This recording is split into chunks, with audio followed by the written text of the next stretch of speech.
Hi, sweet ones. This is Grandma Kitty.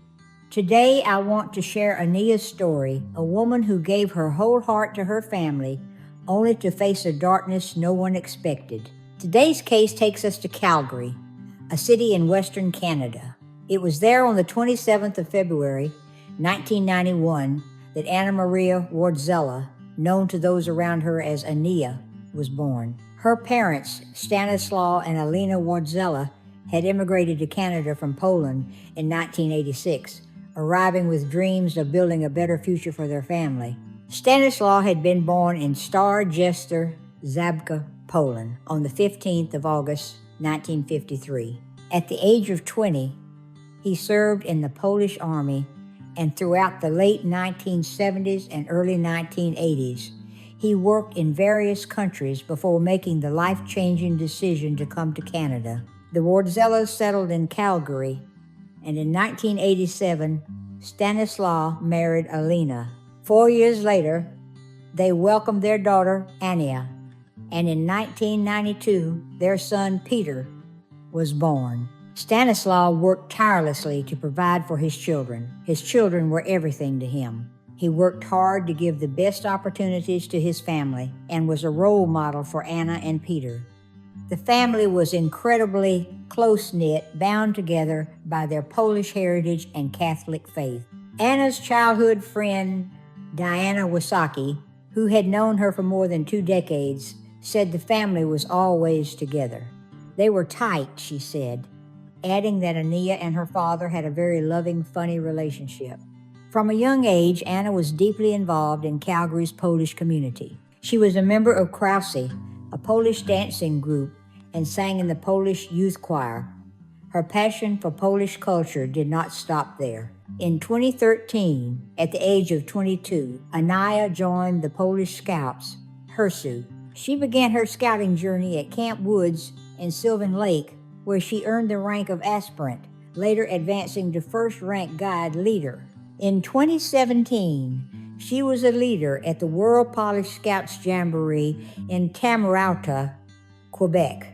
She was also a certified lifeguard and gave her time and skills within the Polish community, helping organize events such as the Quadis Conference. Education was always important to Ania. In 2013, she graduated with 2 degrees, a Bachelor of Arts in French language, and a degree in education. That same year, she began working as a teacher for Rocky View schools, first at Springbank Community High School. From 2018 to 2024, she taught at Akel Edwards Elementary School in Airdrie before moving to Elizabeth Barrett Elementary School in Cochrane. Her colleagues and students adored her. A statement from Rocky View Schools said they were grateful for the positive impact Ania had on the lives of their students and staff over the years, adding that she would be deeply missed. But outside of work and her involvement in the Polish community, Ania's greatest joy was her children. She gave birth to her first son, Kazio, in 2018, followed by her daughter, Kolinka, in 2020, and her youngest son, Katsburg, in 2022. Ania loved the mountains and especially enjoyed hiking, always taking her children to enjoy the great outdoors, no matter their age. Her brother, Peter, who was 18 months younger than Ania, said they spoke every single day. They would often call just to chat or have video calls so Peter could see his niece and nephews.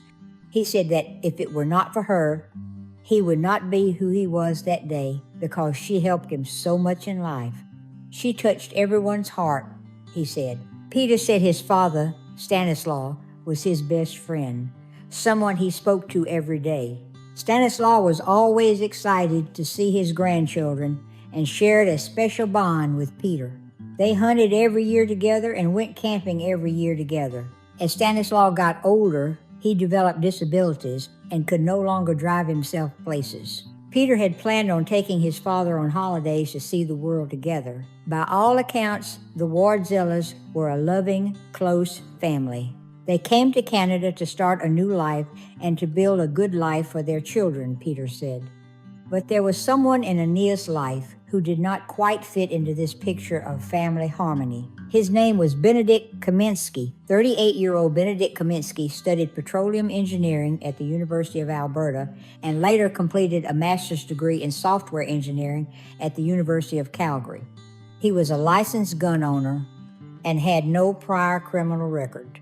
To most people, he appeared to be an ordinary man. But behind closed doors, something was deeply wrong. Anna married Benedict, and together they had 3 children over the course of their 7-year marriage. But the marriage was far from happy. Those close to Anna began to notice warning signs that would, in hindsight, prove devastating. Peter later described his brother-in-law as controlling. Nothing Anna did was ever good enough, he said. Benedict would search Anna's mobile phone and demand to know whom she was talking to. The pattern of criticism and psychological control was constant, though it never escalated to the point where police were called. There were no prior domestic violence reports on file. To the outside world, Benedict appeared to be a respectable family man, but Christmas Day of 2024 would change everything. The Wardzala family gathered at Stannislaw and Alina's home in Calgary's Killarney neighborhood for what should have been a joyful celebration, but the day took a dark turn. Peter later described what happened. There was something off about him, Peter said of Benedict, like the way that my sister is cutting pickles and stuff. 3 times in under a minute, he is arguing about it with her, and we are all saying, "What is wrong?" The argument escalated. According to Peter, it started when the couple's son wanted to sit next to his grandfather at the table rather than his father. He kept antagonizing his kid, Peter said. He started to push my sister away forcefully. I almost got into a fist fight with him. Benedict left the home before police were called. After the argument, Anna told her brother something that would haunt him forever. She planned to leave her husband and file for a protective order against him. This was the final line, she said. Peter said, "I honestly never thought that this guy was capable of doing something this horrific, but Benedict Kaminsky was capable." And in the 4 days that followed that Christmas argument, he would plan an act of unthinkable violence. Sunday, the 29th of December, 2024, started as a seemingly normal day. Around 3 o'clock in the afternoon, Ania dropped her mother, Alina, off at the family home on Kenora Grove Northwest. A neighbor, Diane Lincoln, saw this routine visit. She later said the Wardzala family was a lovely, happy family. She said she never imagined what was about to happen. That evening, Peter was texting his sister. It was just a normal back and forth between siblings who spoke every single day. He had no way of knowing it would be their last conversation. At about 8:40 that night, a neighbor thought they heard a car door slam while watching a film, but it was not a car door. At 9:30 that evening, Calgary police answered a call about someone in medical distress at a home in the 0 to 100 block of Kenora Grove Northwest, the home of Stannislaw and Alina Wardzala. When officers arrived, they found 71-year-old Stannislaw dead. He had been shot.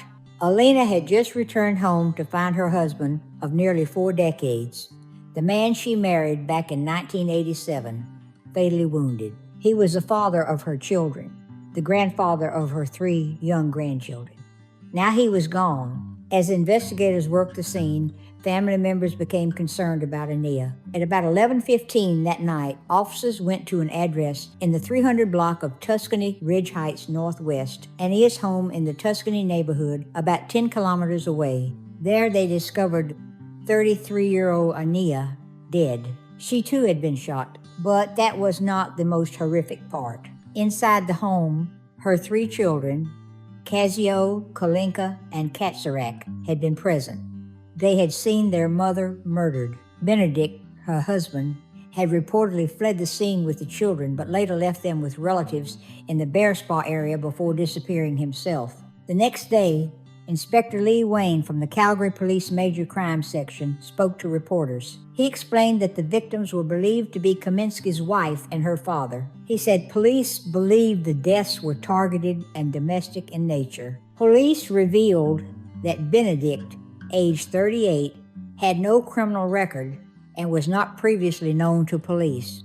But he did legally own firearms. The timeline of the killings was not yet clear, but detectives saw how deliberate it looked. 2 separate crime scenes, 3 children carefully placed with relatives, and an escape plan. This was not a sudden crime of passion. It was planned, it was cold.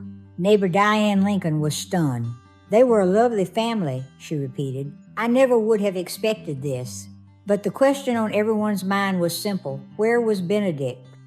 And I would like to ask you something else. If you are watching this and not yet subscribed, why not? Families like Ania's need their stories to be heard. If you choose not to join us, leave a comment and tell us why. Otherwise, subscribe now so you never miss the truth about lives taken too soon. By Monday, the 30th of December, 2024, fear spread across Calgary. At 12:13 that afternoon, officials used the Alberta Emergency Alert System, something rarely done for domestic cases. The warning covered Division 6, stretching from north of Calgary down past High River. The alert told residents a dangerous man armed with a gun was at large in northwest Calgary and Bearspaw. The suspect was described as a white man, 6 feet tall, with brown and gray hair, wearing a shirt with gray, red, and white. He was believed to be driving a 2022 black Nissan Pathfinder. Residents of Bearspaw, Rocky Ridge, Tuscany, and nearby areas were told not to open their doors to strangers and to call 911 if they spotted the suspect. Inspector Wayne explained that police first thought only the family was at risk, but as they tracked Benedict's movements, their risk assessment changed. They believed he could strike again. This was no longer a private family tragedy, it was a public threat. "This is not just a Calgary operation," Wayne said. "We are working with law enforcement partners across the province and across Canada to stop this offender." The community was terrified. A man accused of killing his wife and father-in-law was loose, carrying a firearm. Around 3:40 in the afternoon, police received tips about the suspect's car parked along a road in the Water Valley area, 60 to 80 kilometers northwest of Calgary in Mountain View County. Officers rushed to the scene. Near the vehicle, they found Benedict Kaminsky dead. He had taken his own life. At 4:40 that afternoon, the Alberta Emergency Alert was canceled.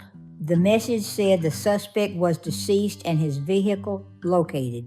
There was no further risk to the public. Benedict's 36-hour reign of terror had ended, but for the Wardzala family, the nightmare was only beginning.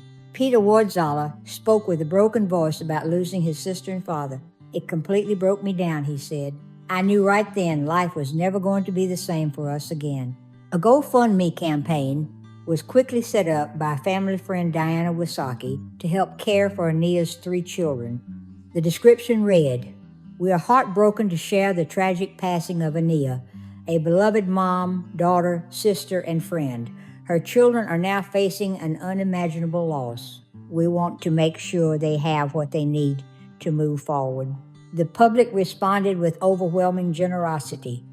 The campaign raised more than $341,000 from more than 3,100 donations, surpassing its goal.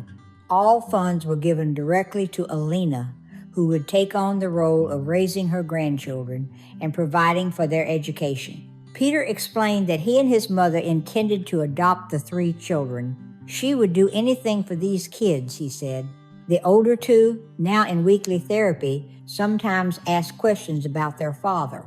But Peter and Alina guided them back to memories of their mother and grandfather. The children were coping as best they could, though the memory of the killing would never fully leave them. On Saturday, the 11th of January, 2025, a funeral mass was held for Ania and Stannislaw at Our Lady Queen of Peace Catholic Church in Calgary. Afterward, they were laid to rest at Queen's Park Cemetery. The family asked that instead of flowers, donations be made to Calgary Women's Emergency Shelter or to Fear Is Not Love, groups that help people living through domestic violence. What happened to Ania and her father Stannislaw, is every family's worst nightmare.